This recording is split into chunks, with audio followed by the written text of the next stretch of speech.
You ever have one of those moments where your whole life suddenly feels like a carefully staged play, and you're the only one who didn't know there was a script? Because that's exactly how it felt the day I realized my own mother had been lying to me for decades. Not a small lie. Not a white lie meant to spare feelings.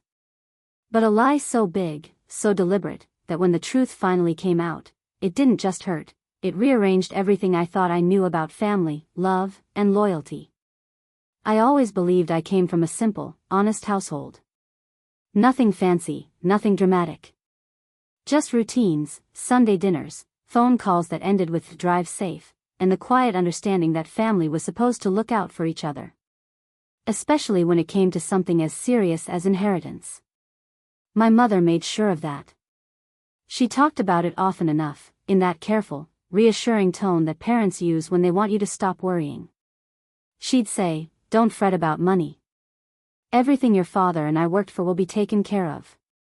You'll be fine." And I believed her. Why wouldn't I? My name is Isabella Carter, and back then, I was the kind of daughter who trusted her mother completely. My father passed away when I was in my early 30s. Sudden heart attack. One of those phone calls that splits your life cleanly into before and after. Grief does strange things to people, and in those early days, I wasn't thinking about money or wills or paperwork. I was thinking about the sound of my dad's laugh, the way he used to hum while fixing things around the house, the quiet pride in his eyes when he talked about providing for his family. He was a saver. Careful. Methodical. He believed in planning for the future, and everyone knew it. At the funeral, neighbors whispered about how responsible he'd been, how he'd set things up right. People said it like it was a comfort, like it should make the loss easier.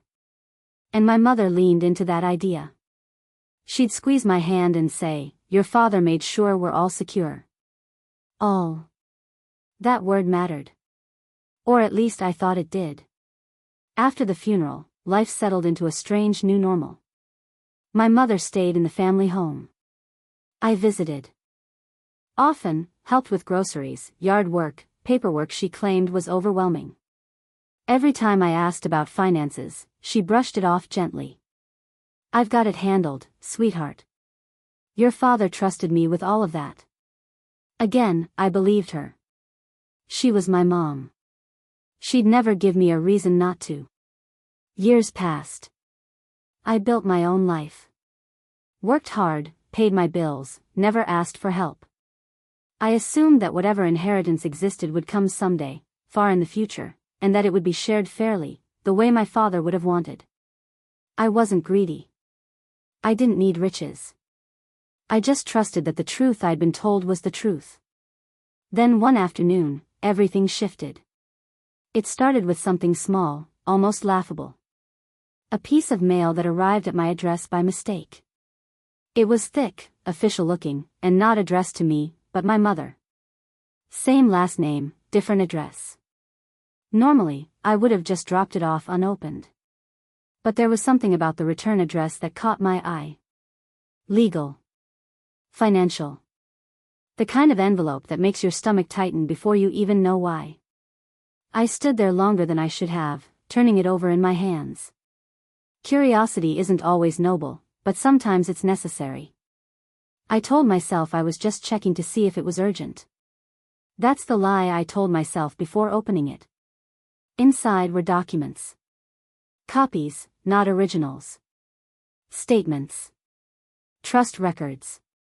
Words I'd seen before but never really paid attention to. And then I saw numbers. Real numbers. Bigger than anything I'd imagined. Accounts tied to my father's name, and not mine. At first, I thought I was misunderstanding something.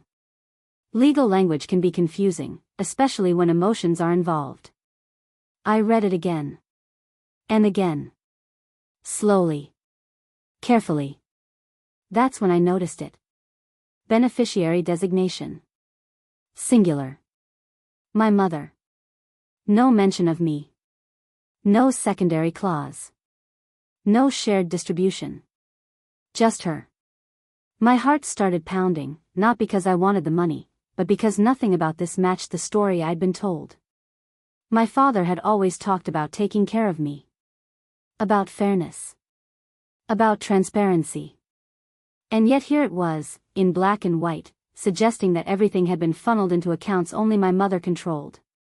I closed the envelope, my hands shaking. I felt like I'd crossed some invisible line, but there was no going back. Once you see something like that, you can't unsee it. And the worst part wasn't the money. It was the realization that my mother had been actively reassuring me for years while knowing something she never planned to say out loud. That night, I barely slept. My mind replayed every conversation we'd had since my father's death. Every, "don't worry." Every, "you'll be fine." Every time she'd changed the subject just a little too smoothly. Patterns started forming, and they weren't pretty. The next morning, I drove to her house unannounced. The place looked the same as always. Familiar. Safe. But stepping inside felt different, like walking into a room where the air had quietly turned poisonous. She smiled when she saw me. Asked if I wanted coffee. Complained about her knee. Normal. All painfully normal. I waited, watching her move around the kitchen, wondering how someone could act so casual while carrying a secret this heavy. Finally, I asked her. I didn't accuse. I didn't raise my voice. I just said I'd received some paperwork by mistake and wanted clarity. Her hands froze on the countertop. Just for a second. But it was enough. She sighed, the way people do when they think they've been cornered but still believe they can talk their way out. She told me not to worry. She said it was just how things were set up. She said my father trusted her to handle things responsibly. And then she said something that still echoes in my ears. You don't need to know everything. That's when I knew this wasn't a misunderstanding. It was a choice. And standing there in my childhood kitchen, listening to my mother justify keeping me in the dark, I realized I was only seeing the surface of something much bigger. Something that had been planned long before my father ever took his last breath. I left my mother's house that day with a knot in my chest so tight it felt like I couldn't fully breathe. The drive home was a blur of stoplights and familiar streets that suddenly felt unfamiliar, like I'd slipped into a version of my life where the rules had quietly changed. I kept replaying her words in my head. You don't need to know everything. It wasn't just dismissive. It was revealing. It told me she believed the information belonged to her, not to the family, not to me, not even to my father's memory. For the first time, I allowed myself to think a thought I'd never dared to think before. What if my mother wasn't protecting me? What if she was protecting herself? That night, I pulled out an old box I'd kept tucked away in the back of a closet. It held things I couldn't part with after my father died. Cards he'd written, a few photographs, and some notebooks he used to jot things down in. My dad was old school. He trusted paper more than computers. He believed that if something mattered, you wrote it down. I didn't know what I was looking for at first. Maybe reassurance. Maybe proof that I was wrong. But as I flipped through those notebooks, I started seeing patterns. Notes about savings. Mentions of Isabella's future. Small reminders written in the margins like college fund, even though I was long past college. He thought in long timelines. He planned for decades, not just years. Then I found something that made my hands go cold. A folded document, yellowed with age, tucked between 2 pages. It wasn't a full will, but it was clearly a draft. Early thoughts. And in his handwriting, unmistakably his, he'd written about dividing assets. Not all to one person. But shared. Balanced. Fair. He even noted percentages, with my name clearly written beside them. I sat on the floor for a long time, staring at that page. My heart wasn't racing this time. It was sinking. Slowly, heavily. Because this wasn't just evidence that my father wanted something different. It was proof that at some point, someone had changed the plan. The next few days, I moved through my life on autopilot. Work meetings, grocery shopping, polite conversations. On the outside, nothing had changed. On the inside, I was quietly unraveling. I felt betrayed, yes, but more than that, I felt foolish. I'd trusted without question. I'd never asked for paperwork. Never insisted on transparency. I'd let love stand in for accountability. I decided I needed facts. Not feelings. Facts don't shift when emotions get loud. So I made an appointment with a lawyer. Walking into that office felt surreal. I half expected someone to tell me I didn't belong there, that I was overreacting, that families handled these things privately. But the attorney listened carefully. As I explained everything. The assurances. The documents that arrived by mistake. The draft I'd found in my father's handwriting. When I finished, there was a pause. Not an awkward one. A serious one. Then he said something that landed like a quiet explosion. It's not uncommon for surviving spouses to change estate plans after a death. What matters is whether those changes reflected the deceased's intent, or concealed it. Concealed it. He explained how trusts can be amended. How beneficiaries can be altered. How, in many cases, adult children aren't informed unless someone chooses to tell them. Legally, my mother hadn't necessarily done anything wrong. Morally, that was another conversation. I asked the question I'd been afraid to ask out loud. Did I have any rights? He leaned back slightly and said, "You have the right to know what existed before. And you have the right to question why it changed." That was enough for me. I requested copies of public filings. Old records. Anything tied to my father's estate from the early days after his death. It took time. Paperwork always does. Weeks went by. Every envelope that arrived made my stomach tighten again. And then one afternoon, I found what I'd been dreading and hoping for at the same time. There it was. The original trust. My father's original trust clearly named me. Not as an afterthought. Not as a contingency. But as a primary beneficiary alongside my mother. Equal consideration. Equal respect. And then, a few months after his death, an amendment. One signature. My mother's. Removing me. No explanation attached. No note. Just a clean, legal erasure. I cried then. Not loud, dramatic sobs. Quiet tears that came from somewhere deep and old. It wasn't about the money anymore.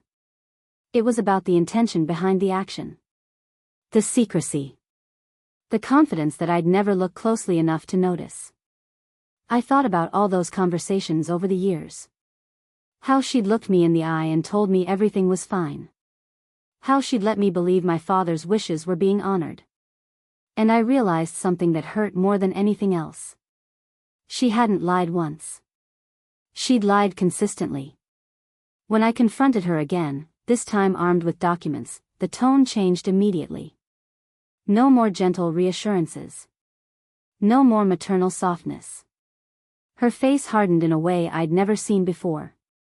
She told me it was her decision. That she'd earned it. That my father would have understood. I asked her why she hadn't just told me. She said something I'll never forget. Because you would have argued. And I didn't want to deal with that. In that moment, I saw the truth clearly. This wasn't about protection. Or grief. Or confusion. It was about control. About convenience. About believing that as a parent, she was entitled to decide what I did and didn't deserve to know. I left that conversation calmer than I'd arrived. Not because I was at peace, but because something inside me had clicked into place.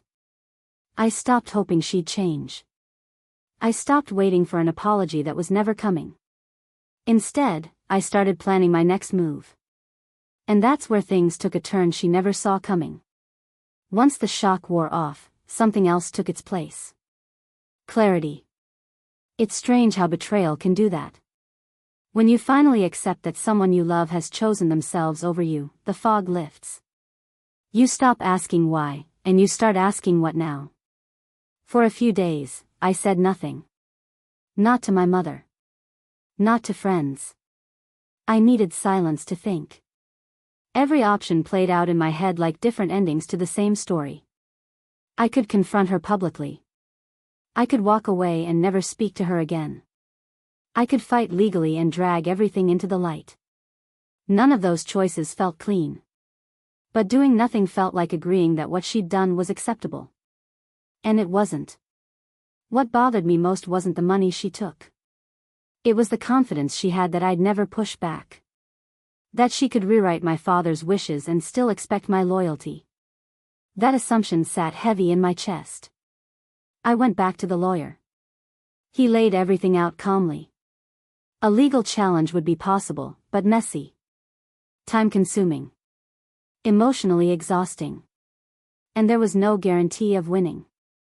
Courts don't deal in fairness. They deal in documents and deadlines. My mother had followed the law closely enough to shield herself. Then he asked me something unexpected. "Do you want justice," he said, "or do you want leverage?" That question changed everything. Leverage doesn't always come from courtrooms. Sometimes it comes from information. And as it turned out, there was still a lot I didn't know. I started digging deeper into my father's records. Bank statements. Old emails. Tax documents.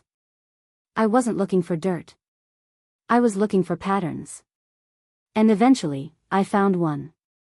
Several accounts existed that weren't included in the amended trust. Smaller ones. Quiet ones. Accounts that had been opened years earlier and largely forgotten. And tied to one of them was something interesting. A safety deposit box. The bank confirmed it existed. They also confirmed something else. My father had listed me as a co-signer. Not my mother. Me. My hands shook as I signed the paperwork to access it. I remember thinking how strange it was that my father had done this so deliberately. Almost like he'd known something could go wrong. Inside that box were documents, letters, and one sealed envelope with my name written on it in his handwriting. I didn't open it right away. I sat there in the bank's little private room, staring at it, afraid of what it might say. Afraid it would break my heart all over again. But when I finally did open it, my breath caught. It was a letter. Written not long before he died. He talked about his health. About worries he hadn't shared with my mother. And then he wrote about money. About how he feared things could get complicated if he wasn't around to mediate. He wrote that he trusted my mother, but he also trusted me. And that trust, he said, was the reason he wanted me to have knowledge, not just inheritance. One line stood out more than any other. If something ever feels wrong, don't let politeness stop you from asking hard questions. I cried then. Really cried. Because in that moment, I felt seen by him in a way I hadn't in years. He'd anticipated the possibility of conflict. He'd tried, in his own quiet way, to leave me a compass. The rest of the contents explained things clearly. He'd intentionally kept some assets separate, accessible to me, not as a backup plan, but as a safeguard. Not huge sums compared to the main estate, but enough to prove something important. He hadn't intended for me to be left out. With that letter in hand, I felt something new. Not anger. Not grief. Strength. I didn't go back to my mother right away. Instead, I made copies of everything. I documented timelines. I organized facts. I stopped thinking like a hurt daughter and started thinking like an adult who deserved honesty. When I finally did sit across from her again, the dynamic had shifted. She expected tears. Accusations. Maybe threats. What she didn't expect was calm. I told her I knew about the original trust. I told her I knew about the amendment. And then I told her about the safety deposit box. Her face drained of color. I slid a copy of my father's letter across the table. I didn't raise my voice. I didn't insult her. I just said, he knew. And now I know. She tried to dismiss it at first. Said it was old. Said it didn't matter. But the confidence she once had was gone. Because she understood something in that moment. I wasn't in the dark anymore. I told her I wasn't interested in taking her to court. I wasn't interested in public drama. What I wanted was acknowledgement. Transparency. And a conversation that should have happened years ago. She asked me what I wanted. And I surprised both of us with my answer. I want the truth, I said. And I want you to understand that keeping it from me cost you something you can't get back. That was the moment her anger surfaced. She accused me of being ungrateful. Of digging where I shouldn't. Of disrespecting her authority as a parent. But underneath all of that was fear. Fear of losing control. Fear of being seen clearly. I stood up to leave and said one last thing. You taught me to stand on my own. I'm just doing what you raised me to do. I walked out feeling lighter than I had in years. What happened next wasn't a dramatic courtroom battle or a sudden apology. It was quieter. Slower. But far more powerful. Because the truth had shifted the balance between us forever. After that conversation, something strange happened. Not all at once. Not dramatically. But slowly, like a crack forming in glass you thought was unbreakable. My mother didn't call for a while. No angry messages. No emotional speeches. Just silence. And for the first time in my life, that silence didn't scare me. It felt honest. What I didn't expect was how the truth has a way of traveling, even when you don't push it. Family gatherings became awkward. Not because I said anything, but because I stopped pretending. I didn't cover for her anymore. I didn't nod along when she painted herself as the devoted widow who sacrificed everything. I stayed polite, calm, neutral. And that alone unsettled people. A few relatives started asking quiet questions. Not directly at first. Just comments like, "You seem different lately," or "Your mom seems stressed." I didn't vent. I didn't accuse. I simply said, there were things I didn't know about my dad's estate, and now I do. That was it. You'd be surprised how powerful a simple statement can be when it's grounded in truth. One afternoon, my aunt called me. She'd always been close to my father. She hesitated before speaking, then said something that made my stomach flip. She told me my mother had confided in her years ago. Not everything, but enough. She'd mentioned changing paperwork. She'd brushed it off as simplifying things. At the time, my aunt hadn't questioned it. Why would she? People trust parents. Especially mothers.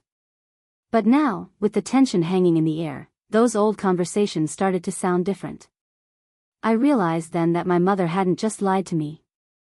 She'd relied on everyone's assumptions to protect her version of the story.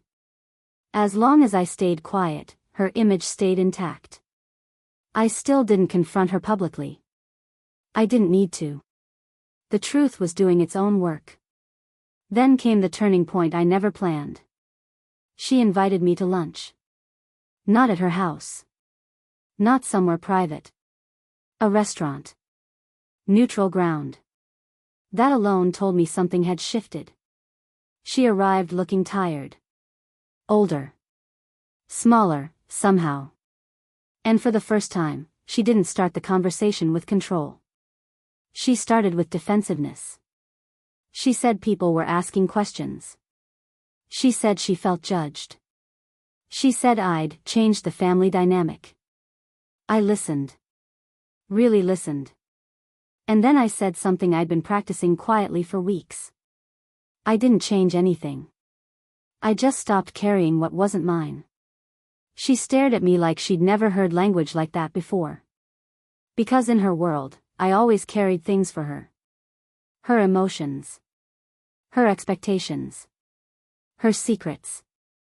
I told her I wasn't asking for the money back. I meant it. By then, I'd made peace with that loss. What I wanted was acknowledgement. An admission that she'd chosen herself. And had lied to keep that choice comfortable. She didn't apologize. Not fully. But she did admit she was afraid. Afraid of being alone. Afraid of losing security. Afraid that sharing meant vulnerability. And for the first time, I saw her not as a villain, but as a deeply flawed human being who made a selfish decision and then doubled down for years. That didn't excuse what she'd done. But it explained it. I told her our relationship couldn't go back to what it was. Trust doesn't reset just because someone finally admits part of the truth. But I also told her I wasn't interested in punishing her. That confused her more than anger ever could. Because revenge would have fit the story she expected. Lawsuits. Estrangement. Drama. What she didn't know how to handle was boundaries. I limited contact. I stopped sharing personal details. I no longer played the role of the dutiful daughter who smoothed things over. And slowly, painfully, she had to sit with the consequences of her choices. The family adjusted. Some people took her side. Some quietly shifted toward mine. Most just accepted that things weren't the same. And I learned something important in that season. You don't need everyone to understand you. You just need to understand yourself. By choosing not to explode, not to seek public validation, not to let bitterness run the show, I reclaimed something far more valuable than money. I reclaimed my voice. And then, just when I thought the story was winding down, life offered one last twist. One final moment that brought everything full circle and changed how I saw inheritance altogether. That's what I'll share in part 5, where I tell you what my father really left me, how my mother's lie unintentionally freed me, and why this experience reshaped my future in a way I never expected. By the time everything settled, I realized something quietly profound. The inheritance I thought I'd lost was never the real inheritance to begin with. That realization didn't come all at once. It came in small moments, the kind that sneak up on you when you're not looking for meaning anymore. Months passed. My relationship with my mother stayed distant but civil. We spoke on holidays. Exchanged updates. No more illusions. No more pretending everything was fine when it wasn't. And strangely enough, that honesty, even in its coldness, felt healthier than the warm lies I'd lived with before. One afternoon, while reorganizing old files, I found myself rereading my father's letter. The one from the safety deposit box. I'd read it dozens of times already, but this time, one sentence landed differently. Money can be taken. Knowledge can't. That was the inheritance he'd protected. Because of him, I asked questions. Because of him, I didn't stay silent.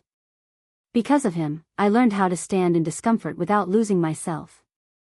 And because of my mother's lie, painful as it was, I learned how to live without needing anyone's permission to understand my own life. I used the assets my father left accessible to me wisely. Not extravagantly. I paid off debts. Invested carefully. Built security with intention. I didn't announce it. I didn't explain it. I just moved forward. And here's the part that surprised me the most. I stopped feeling angry. Anger is heavy. It demands energy. And one day, I realized I didn't want to spend another ounce of myself carrying something my mother should have carried alone. Her choices were hers. Her justifications were hers. I didn't need to keep reliving them to prove I was right.